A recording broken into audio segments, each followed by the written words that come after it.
Then came the room with the violent sound. I heard it before I saw it. The dull thud of something heavy hitting flesh.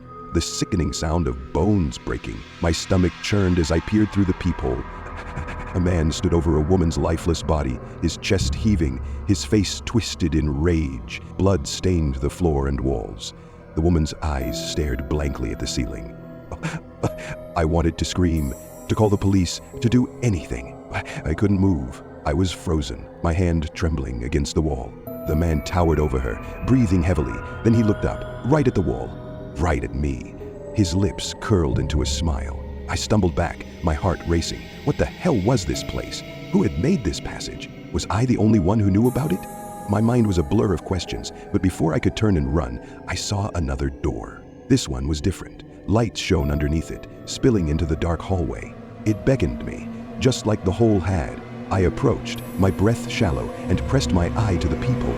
This room was unlike any of the others.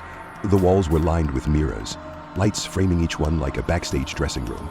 Costumes were scattered across the floor, feather boas, sequined dresses, hats of all shapes and sizes. In the center of the room was a single chair, facing a mirror. Something inside me shifted. I opened the door and stepped inside.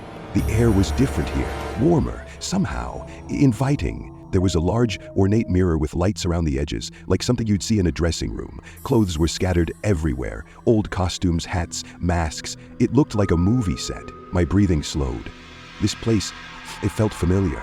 I stepped inside, drawn to the mirror. My reflection stared back at me, but there was something wrong with it. My face looked twisted. The longer I stared, the more my reflection began to move on its own. It smiled when I didn't.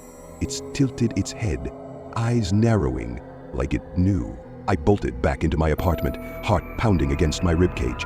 I practically jumped through the hole. The memory of that horrific smile haunted me. The man who killed his wife. I needed to escape, to block it all out, but how could I? The hole behind the fridge loomed in my mind like a sinister invitation. I needed a moment to breathe, to gather my thoughts. What should I have done? Should I call the police? I walked to the kitchen, my hands shaking as I drank a glass of water. I stared out the window at the dimly lit parking lot below. Something felt off. Maybe I was just hallucinating. As nightfall covered the skies, I decided to sleep away the uncertain reality, to wash away the horrors of the day. But as darkness wrapped around me, I couldn't shake the feeling that I was not alone. The walls whispered secrets I couldn't decipher, and shadows danced just beyond my field of vision. Follow for part 3.